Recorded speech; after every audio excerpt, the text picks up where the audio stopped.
Sibonge umhlabelelo omuhle. Hlala nilinde qinisa mina nawe kuba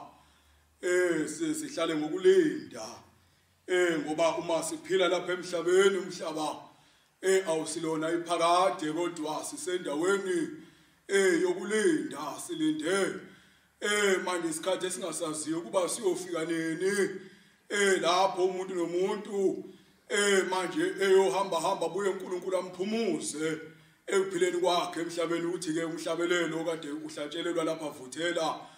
isibani siyokhanya masinya sizovuthela ke isibani ekseni nje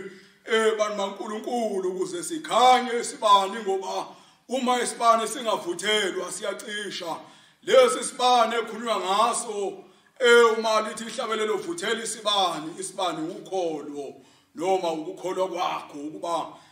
manje vuthela ukukholwa kwakho manje ngani na ngoba uNkulunkulu ufuna banjalo manje abavuthelayo ukukholwa kwabo bantu baNkulunkulu ngoba uNkulunkulu wehlisa into enkulu emhlabeni wehlisa ukukholwa kuba abantu baze bambone ukuba yena uKristu siyaqiniswa ke bantu baNkulunkulu ngokukholwa namhlanje ekseni nje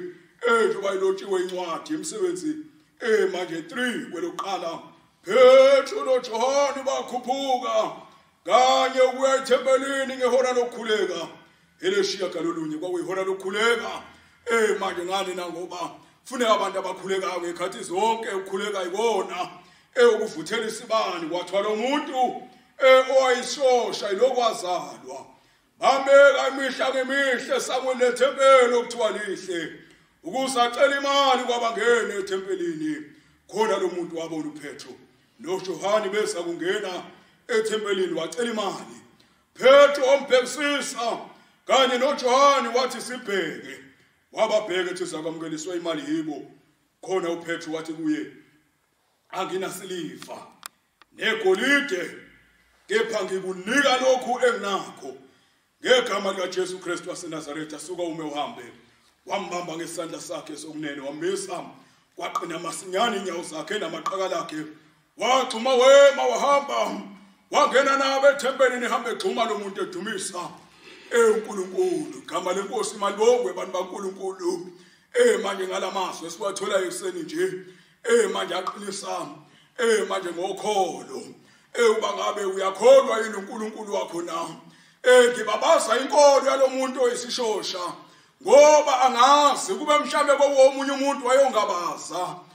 kuba lokhu kuyokwenzeka kanjani mina ngazi ngakwazi ukuhamba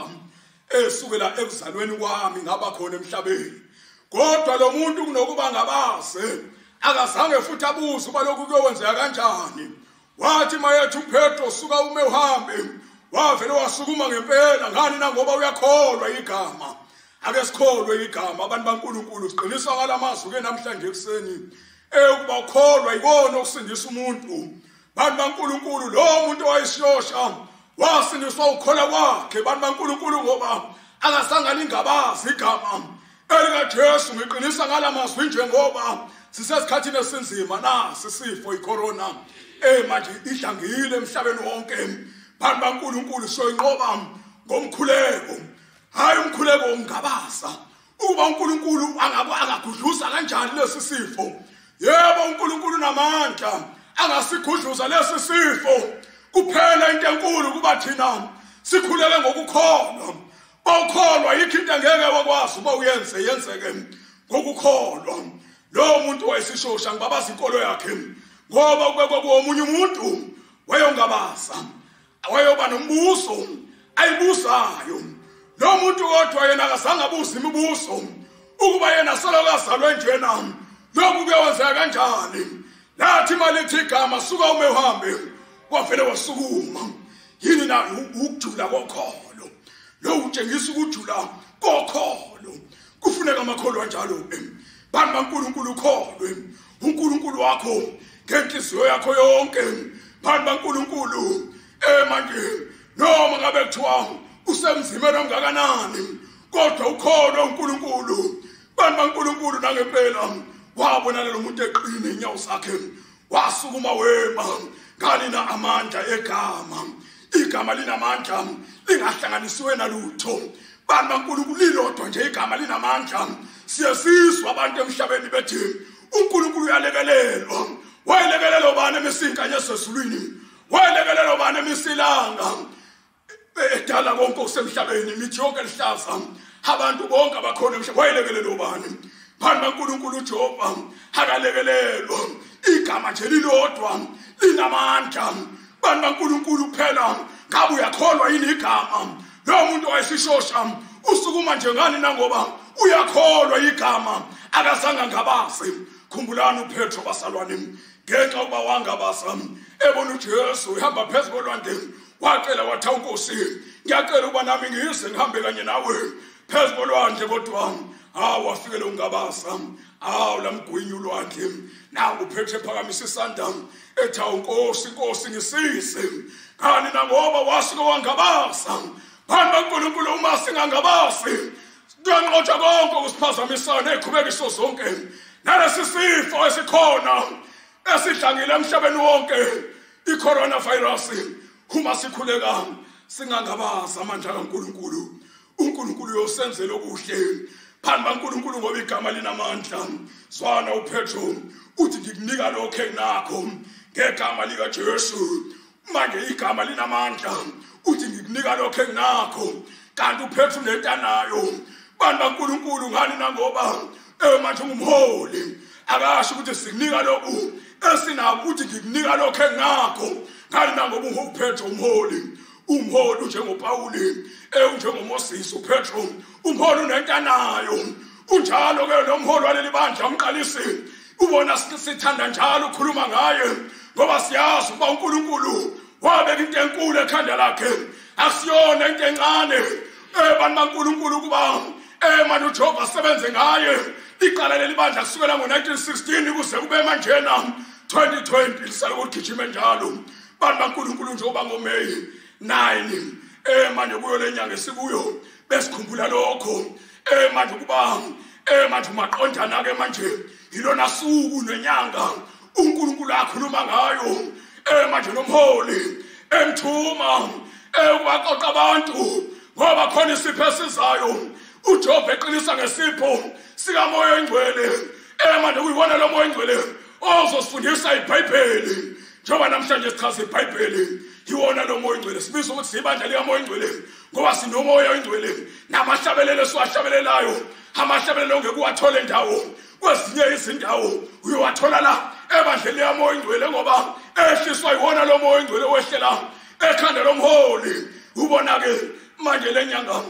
manje siyathokoza kakhulu ngayo sijabule sihalalise ngoba iyona nyanga enkulu ebandleni likamoya oyingcwele uJehova asikhumbula ngayo esithumelele umholi emhlabeni basalwane ayikhona bantu baNkulunkulu siyaqinisa ke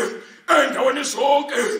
ukuba ikhona singaweya manje umthandazo kulesi sikhathi abaningi baphelelwa uthando bengabona abagcotshwa manje kanti ayikhona nabagcotshwa ukuthi bahleli ngoba bethanda bagcina umthetho into kaNkulunkulu yawuhlonipha umthetho nani ningofakazi basalwane manje hayi ukuthi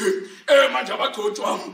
manje basihlalele nje kodwa bagcina umthetho weswe umthetho weswe uyahlonishwa kusukela kumholi umqalisi wayohlonipha kakhulu umthetho noma sekhona inkinga nezingqinamba asebenzisa umthetho uyiwe inkantolo amaqala enkonzo asetshenzwe ngokomthetho ngoba babewahlonipha kakhulu abaholi bethu umthetho bantu baNkulunkulu nathi ke sibamba umthetho manje sithi abazaleli bonke nabo ezindaweni zonke bahlonipha umthetho kahulumeni babamba umthetho bantu baNkulunkulu manje bakuthiwa abantu abahlala ezindlini manje nanka amasanithaza bawasha izandla abantu yini na kuhlonipha umthetho sihlonipha umthetho bantu baNkulunkulu phela singaye ukuthandaza njengoba sibonga kakhulu lendlela yokuxhumana esitholileyo bantu baNkulunkulu manje kuba sibabona abagcotshwa einkundleni zokuxhumana manje besishumayisa besiqinisa thina kwethu ngasithola amandla kakhulu bantu baNkulunkulu sazi ukuba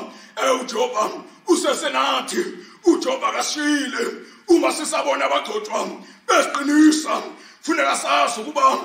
uJehova uNkulunkulu akashile kepha noJehova unathi kodwa into enkulu kimi nawe ukuba sibambelele sihlale emkhulekweni njengoba sizothandaza ekuseni nje abantu baNkulunkulu sesiwasivile amandla omthandazo umthandazo unamandla wasukumisa isishosha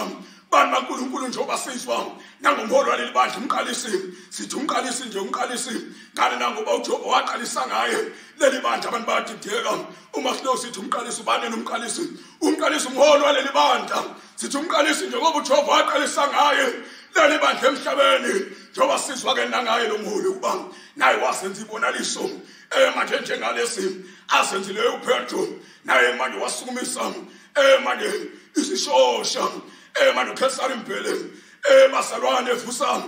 unopotwane sefile angikhulumi ngenkumu ngempumputhe uyedwa namkhobhosi bantu baNkulunkulu umthandazo unamandla umthandazo siwangabaza amandla omthandazo ngomthandazo siyonqoba makholwa emqalisini encebo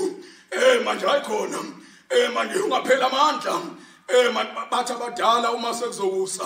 kusho kakhulu hayi sesemajikeni manje sesemajikeni manje qinisa kakhulu wena emthandazweni manje uzobona manje uNkulunkulu waleli bandla uzophendula ngoba asikhonze thina iThixo khona uNkulunkulu ophilayo ongabona ngamehlo enyama khona uNkulunkulu ophilayo obona sithekeni bantu baNkulunkulu njengoba sizwa manje mbhalwa emhleni kwayo kwaba khona amadoda akhothamelela asikhonze thina iThixo asikhonze ithi sikhonze uNkulunkulu ophila ozwa olalela siyazi futhi lo uNkulunkulu uyophendula masikhuleka kuye njengoba sesokhuleka kuye ke nansi incwadi yesambulo esikhuleka ngayo nalapho namlulu uphawu lwesikhombisa kwathi into esulwini ngathi ingxenye yehora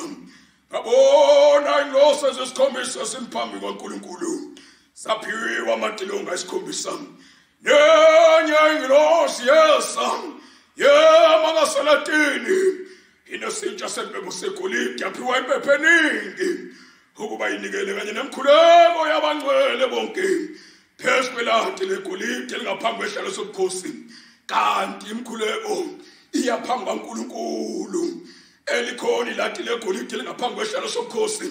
kwelesine itawu kwathi umusi wempepho wakhuphuka waya kanye nemkhuleko yabangcwele phambi kaNkulunkulu uvele esandleni sengilosi sesinikela ke umthandazo phambi kwale ngilosi lo mkhuleko ke uyofinyelela phambi kaNkulunkulu Baba Jesu ophilayo wena baba khona umhlaba ungabibikho nasilimo sasetshe wawusukhona wena hawu uNkulunkulu baba sibone baba ekuseni nje uNkulunkulu baba siyakhala kuwe akekho omunye umsilisi akekho omunye aphandle kwakho Nkosi yami hawu uNkulunkulu engcwele siyacela baba sikhumbule Nkosi yami emhlabeni baba nabo ubunzima Nkosi babe simthweleyo Nkosi yami ifamily lakho libile uNkulunkulu baba Nkosi yami nabo ubufa umangalisayo Nkosi yami aphuma amabhokisi ngapha nangapha imizi nemizi hawu uNkulunkulu engcwele sekubonakele Nkosi yami baba ubukhosi bakho uNkulunkulu engcwele baba nabakade bengakuboni wena ukuba wena uKristu uNkulunkulu wenza izulu nomhlaba namhlanje baba bayakubona nabakade bengakuboni Nkosi yami baba uNkulunkulu engcwele Jehova ngoba akekho ngangawe ngekho ngamelana nawe Nkosi yami hawu baba kuqaqe nje uNkulunkulu engcwele kususe uNkulunkulu baba uNkulunkulu engcwele nantu baba ulaka uNkulunkulu othumele baba emhlabeni baba ukufunga sake kwabonakala uNkulunkulu inkulungwane zamabhokisi umhlaba wonke Nkosi yami uNkulunkulu engcwele kuhawele iswe baba wena uNkulunkulu nomusa baba sikhumbule njengoba baba wakhumbula uNowa wena uNkulunkulu nomusa Nkosi yami asizuza umusa njengoNowa owasusa umusa isweni bakho Nkosi yami uNkulunkulu engcwele baba uqinisake nabasalwane endaweni zonke lapha bekhona Nkosi yami baba uNkulunkulu bangaphela amandla kulesi sikhathi baba sobunzima baba indozi yomubi ithola intuba nethuba baba lokugijima ngamandla yazi kahle baba ukuba isikhathi siphelile sekusele isikhathi esumzuzwana Nkosi yami ugoqa umhlaba uNkulunkulu ayingcwele Jehova baqinise Nkosi yami bethandaza uNkulunkulu njengalomzuzu Nkosi yami ezindlini emakhaya baqinise abakhulu nabancane bambatha amandla bandisele phezulu Nkosi yami uNkulunkulu ayingcwele Jehova ngoba